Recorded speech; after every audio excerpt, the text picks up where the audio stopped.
우리의 신앙생활 가장 중요한 요소 가운데 하나는 우리의 부르짖음과 하나님의 응답하심이라고 할 수 있습니다. 우리가 하나님께 기도하면 하나님은 응답하십니다. 하나님의 응답이 있기에 우리는 기도를 합니다. 그런데 우리의 기도에도 불구하고 하나님으로부터 아무런 응답이 없었던 경험들이 우리에게는 있습니다. 대개 사정이 다급하고 절박하여서 하나님께 간절히 부르짖었는데 하나님은 침묵하시는 것 같은 경험들이 우리에게는 있습니다. 이런 경우 참 난감한 경우라고 할 수 있습니다. 사실 우리만 아니라 위대한 믿음의 선조들도 이런 경험들이 다 있는 것을 성경은 우리에게 증언하고 있습니다. 무엇보다도 예수님의 십자가 현장에서도 우리는 하나님의 침묵을 만나고 당혹스러움을 느낍니다. 예수님이 십자가에 달리셨습니다. 유대인들은 메시아가 죽음을 맞이한다는 것, 그것도 십자가에 못 박힌다는 것은 상상도 할 수 없는 일로 여겼습니다. 애초에 예수님을 영접할 마음이 없었던 유대인들에게는 예수님이 십자가에 못 박히시는 것이야말로 그분이 메시아가 아니라고 하는 것을 단적으로 드러내는 것이라고 생각했습니다. 그래서 그들은 십자가에 달린 예수님을 마음껏 조롱했습니다. 지나가던 행인들이 하나님의 아들이었던 십자가에서 내려오라 라고 조롱했고, 대제사장과 서기관과 장로들도 십자가에서 내려올지어다 그리하면 우리가 믿겠노라 라고 조롱했습니다. 심지어 예수님과 함께 십자가에 매달린 강도마저도 예수님을 욕하였습니다. 예수님은 이 조롱들에 대해 아무런 반응을 보이지 않으십니다. 아무 일도 일어나지 않습니다. 아마도 그들 중에 혹 누군가가 품었을 예수가 진짜 메시아가 아닐까 하는 일말의 의구심마저도 이 아무 일도 일어나지 않는 것으로 말미암아 사라지기에 충분했을 것입니다. 급기야 예수님은 남은 숨을 다 모아서 하늘을 향해 나의 하나님, 나의 하나님, 어찌하여 나를 버리시나이까? 절규하듯 탄식하는 외침과 함께 숨을 거두셨습니다. 이 땅에 오신 메시아께서 운명하시는데 아무 일도 없습니다. 이 땅에 오신 메시아가 십자가에서 그 영혼이 떠나시는데 하나님 편에서는 너무도 긴 침묵이 계속되어집니다. 우리는 이 하나님의 침묵 이해하기 어렵습니다. 그렇게 못된 이들, 십자가에 죽어가시는 예수님을 향해 초롱을 퍼붓던 그 못된 이들에게 하다못해 벼락을 내리시거나 하다못해 그들이 나 자빠질 만한 이 일을 행하셔서 그들이 십자가 밑에 무릎 꿇고 두 손 두 발 빌면서 잘못했노라고 싹싹 빌게 만들지도 않으셨습니다. 어둠이 내려앉은 골고다 언덕에는 무거운 정적만 흘렀습니다. 제자들은 어디에 숨었는지 코빼기도 베이지 않습니다. 예수님을 따르던 여인들 몇몇만 저 멀리서 애통해 하고만 있을 뿐이었습니다.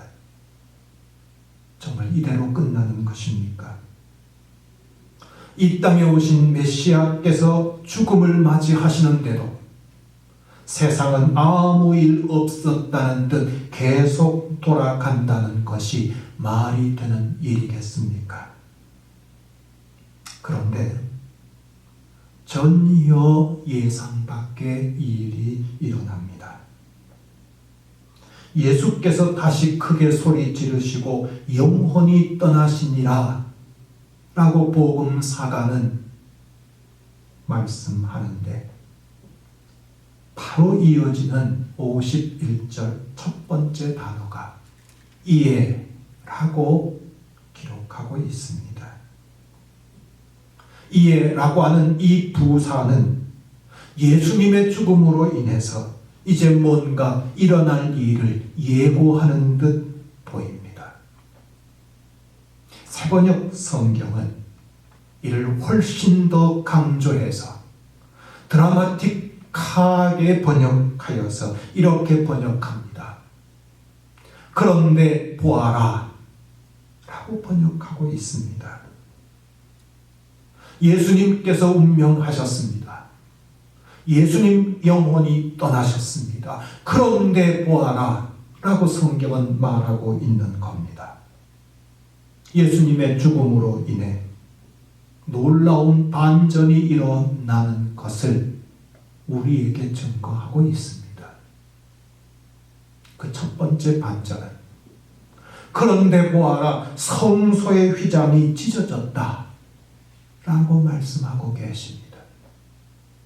51절에 이에 성소 휘장이 위로부터 아래까지 찢어져 둘이 되고 라고 말씀하십니다.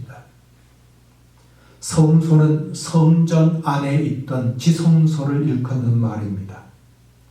그것은 성전의 중심부이자 성전의 핵심부입니다.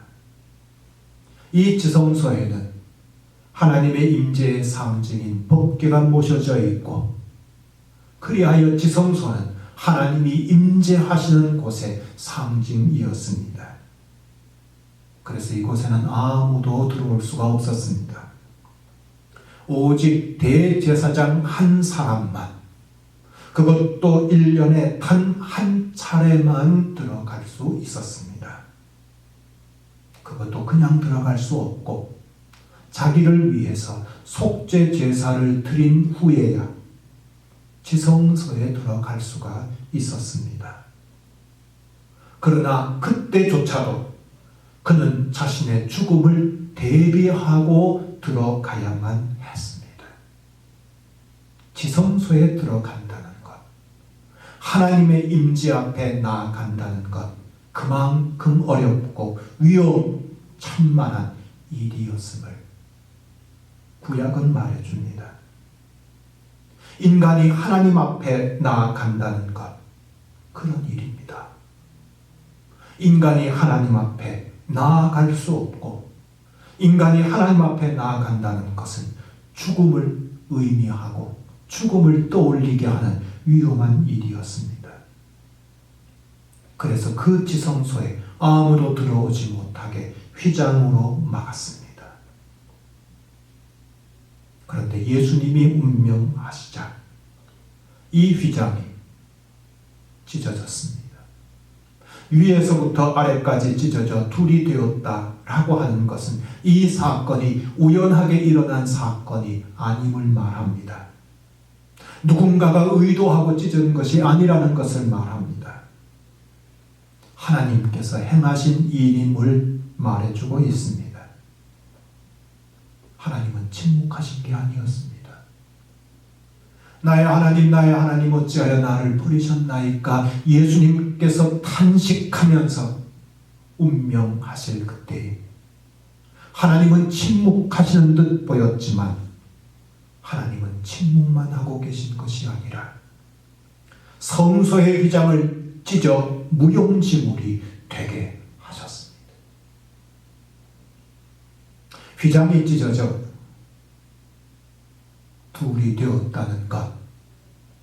휘장이 더 이상 쓸모없는 무용지물이 되게 되었다는 것은 이제 인간이 하나님께 다가가지 못하게 막았던 옛 질서가 무너져 내린 것을 의미합니다. 이제는 인간이 하나님 앞에 나아갈 수 있는 새로운 질서가 열려지게 된 것을 상징합니다. 히브리서 10장 19절과 20절은 이를 분명하게 우리에게 말씀해 줍니다. 그러므로 형제들아, 우리가 예수의 피를 힘입어 성소에 들어갈 담력을 얻었나니 그 길은 우리를 위하여 휘장 가운데로 열어놓으신 새로운 살 길이요 휘장은 곧 그의 육체니라 라고 하셨습니다. 예수님의 희생으로 말미암아, 예수님의 죽으심으로 말미암아 하나님은 이제 더 이상 우리와 원수지간이 아니라 화목하게 되었습니다. 인간과 하나님 사이를 막아두었던 휘장을 찢게 하시고 이제 누구든지 하나님 앞에 담대히 나오게 하셨고 하나님과 사랑의 사귐 가운데 살게 하여 주셨습니다. 그래서 우리가 하나님과 화목한 자가 되었고, 그래서 우리가 하나님 앞에 담대히 나아갈 수 있게 되었고, 그래서 우리가 지금도 하나님 사랑 안에 거할 수 있게 된 것입니다. 예수님이 운명하셨을 때 성경은 말하고 있습니다. 그런데 보아라, 땅이 진동하고 무덤들이 열리고 성도들이 일어났다. 오늘 51절 하반절부터 52절 말씀에 땅이 진동하며 파이가 터지고 무덤들이 열리며 자던 성도의 몸이 많이 일어나되 라고 말씀하십니다. 사실 중동 지역 팔레스틴 지방에는 지진이 잦았습니다. 예수님께서 운명하실 때 땅이 진동한 것, 지진이 일어난 것, 아마도 사람들은 대수롭지 않게 여겼을 수 있습니다. 빈번하게 그런 일들이 있었기 때문일 겁니다. 게다가 지진이 일어나 무덤이 열리는 것도 있을 수 있는 일이었습니다. 유대인의 무덤은 주로 바위를 파거나 인공 동굴 혹은 자연 동굴을 무덤으로 삼았고 그 무덤 입구를 큰 원형의 돌로 막았습니다.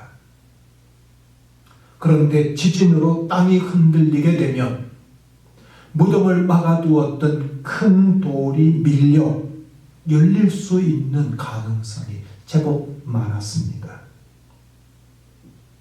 있을 수 있는 일입니다. 지진이 일어나고 바위가 터지고 무덤 문이 열리는 건 있을 수 있는 일이었습니다. 그런데 그 안에 잠들어 있던 사람들이 일어나는 일은 다른 일입니다.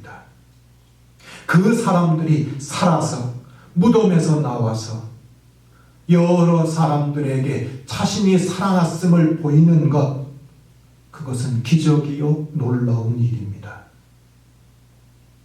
물론 그날 모든 무덤 문이 열린 것은 아닙니다.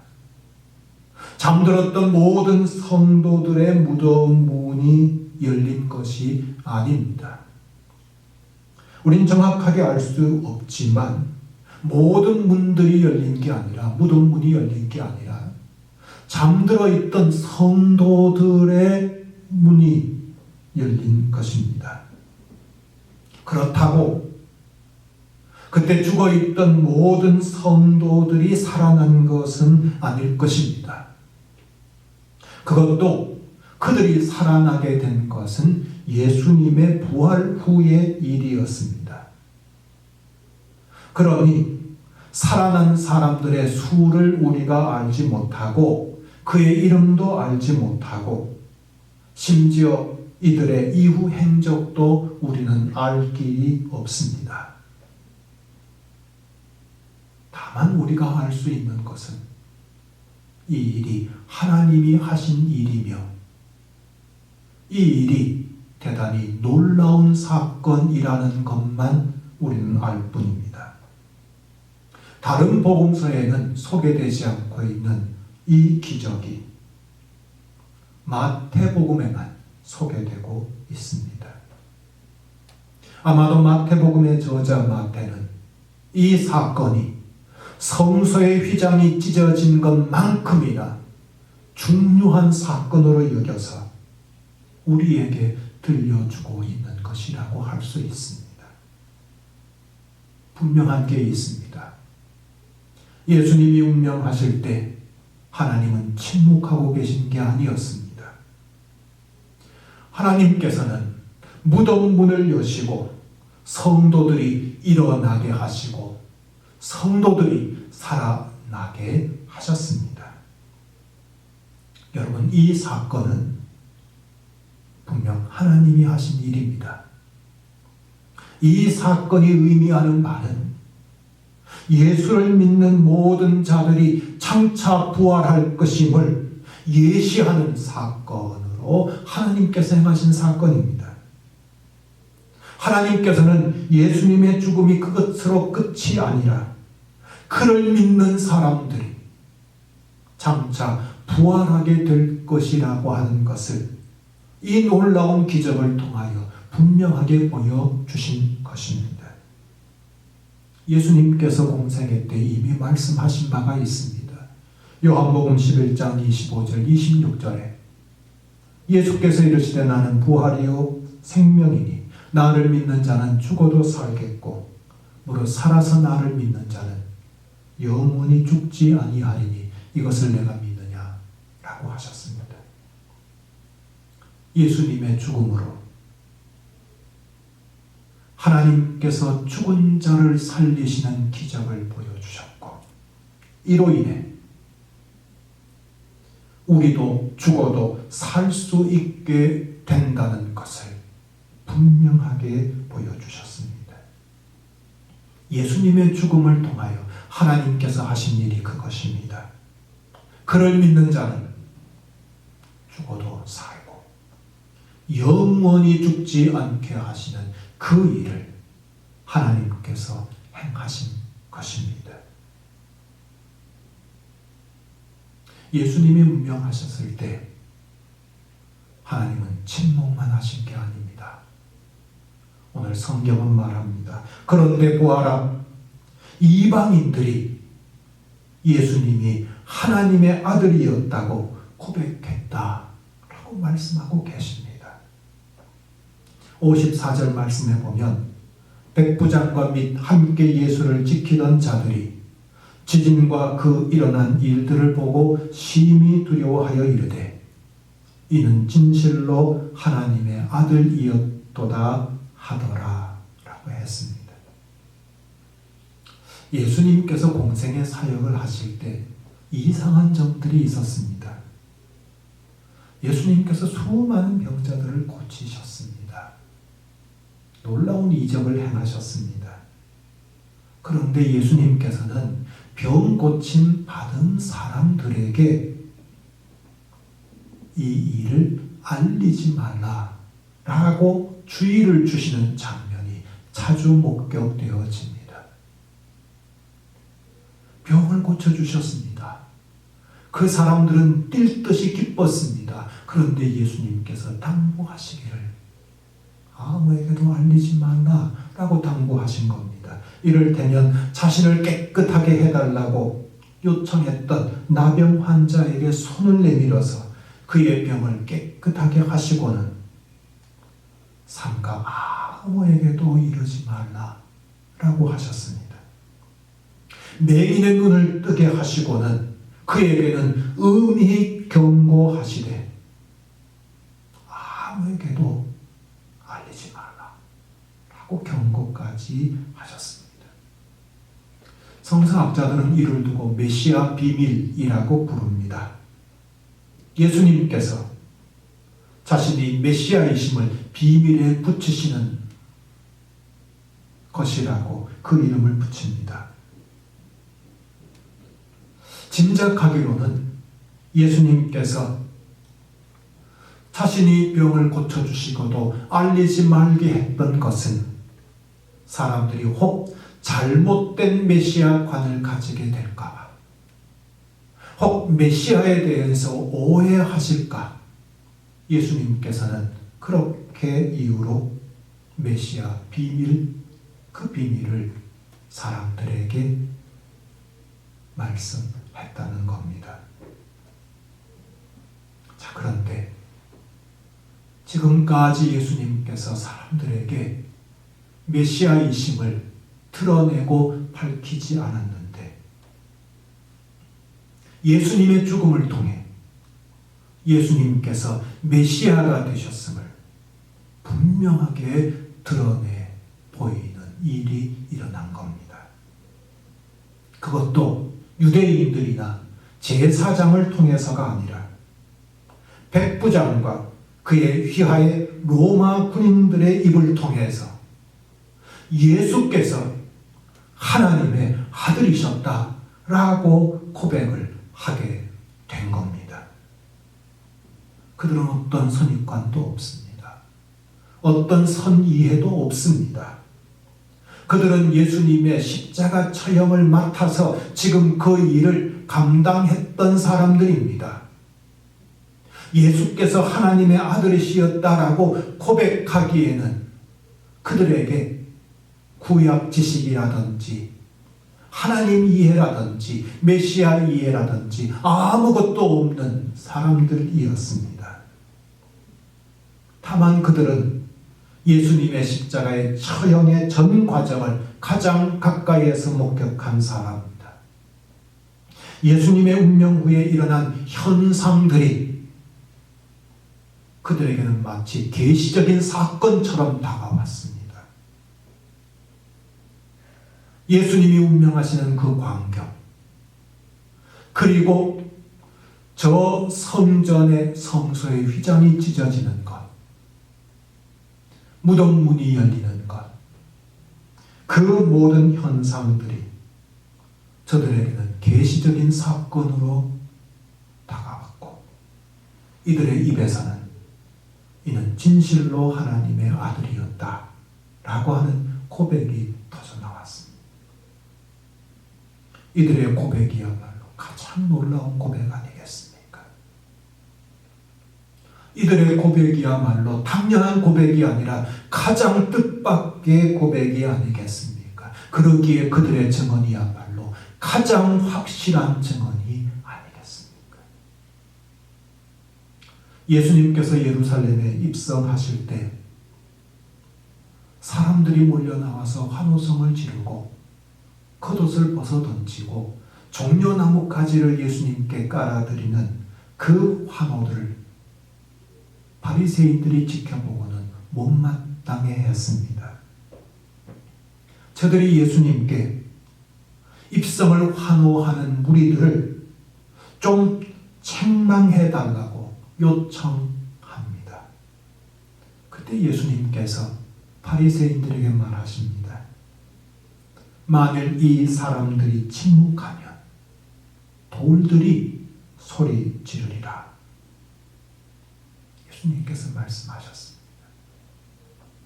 저 사람들의 침묵하면 돌들이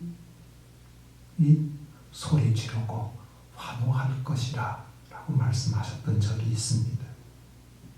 하나님께서는 지금 저 골고다 언덕 위에서 소위 종교 지도자들이 예수님을 향하여 온갖 조롱의 말들을 퍼붓고 있고 제자들도 침묵하고 있고 아무도 말하지 않는 그때 백부장과 로마 군인들의 입을 열어서 예수께서 하나님의 아들이셨음을 선포하게 하셨습니다. 하나님께서 침묵하셨다고요? 아닙니다. 예수님께서 운명하실 때 하나님께서는 저 종교 지도자들, 저 제자들의 입이 아니라 이방인들의 입을 열어서 예수님이 하나님의 아들이심을 선포하게 하였습니다. 그래서 그로 인해 오늘 예수님이 우리의 그리스도시고 하나님의 아들이심을 우리로 하여금 믿게 하셨습니다. 자, 여러분, 저 골고다에서 예수님의 처절한 죽음에서 하나님은 무력한 아버지처럼 침묵하고만 계신 것 같이 보입니다. 그러나 아닙니다. 하나님은 일하고 계셨습니다. 성소의 휘장을 찢으셨고 무덤 문을 여시고 죽은 자들을 살아나게 하셨고 이방인들의 마음을 감동해 예수님이 하나님의 아들이심을 고백하고 선포하게 하셨습니다. 하나님께서는 침묵하지 않으시고 일하고 계셨습니다. 예수님의 죽음을 통해 우리를 구원하시는 그 놀라운 일을 하나님께서는 행하신 것입니다. 미국의 저술가인 필립 얀시는 하나님께서 침묵하실지라도 하나님의 징표는 나타난다 라고 말을 했습니다. 저 골고다 사건을 보면 분명합니다. 하나님이 침묵하시는 것 같지만 그 침묵 속에서도 하나님은 일하시고 하나님이 일하시는 징표들은 이렇게 분명하게 나타나기 때문입니다. 여러분, 우리에게도 탄식의 순간들이 있습니다. 힘들고 고통스러운 순간들이 우리에게 찾아올 때가 많습니다. 게다가 곧 끝날 것 같았던 코로나 사태가 여전히 계속되고 있어서 우리들 모두가 지칩니다. 한 달이 넘도록 주일 예배를 미디어 예배로 드리고 있습니다. 내일부터가 고난주간인데 교회당 문을 여전히 열지 못하고 있습니다. 게다가 교회와 그리스도인들이 다른 이유 때문이 아니라 믿음 때문에, 주일 예배 때문에 세상 사람들의 비난거리가 되고 있고 세상 사람들의 조롱거리가 되고 있습니다. 그래서 우리도 부르짖습니다. 우리도 탄식합니다. 우리 하나님, 어찌하여 우리를 버리십니까? 하나님은 우리의 부르짖음을 외면하시는 것 같고 침묵만 하고 계신 것 같이 보입니다. 그러나 아닙니다. 하나님은 일하고 계십니다. 오늘 하나님께서 우리에게 말씀하십니다. 그런데 보아라. 하나님은 말씀하십니다. 골고다에서처럼 지금도 하나님은 예수님의 피로 사신 교회와 예수 그리스도를 구주로 믿는 그의 자녀들을 위해 일하고 계십니다. 우리에게 침묵 가운데서도 휘장을 찢으시고 우리를 사랑 안에 거하게 하신 하나님께서 우리에게 사랑을 베풀어 주시며 그때 무덤 문을 여시고 성도들을 살아나게 하신 것처럼 오늘 우리에게 부활의 소망을 주시고 저들 이방인들의 입술로 고백했던 저 신앙 고백처럼 오늘도 우리에게 믿음의 믿음을 더하여 주시는 하나님이십니다. 하나님은 침묵하지 않으시고 지금 우리 위에 일하고 계십니다. 이 하나님을 기억하시고 하나님께 부르짖기를 하나님께 기도하기를 그치지 사시는 저와 여러분 다 되시기를 바랍니다. 기도하겠습니다.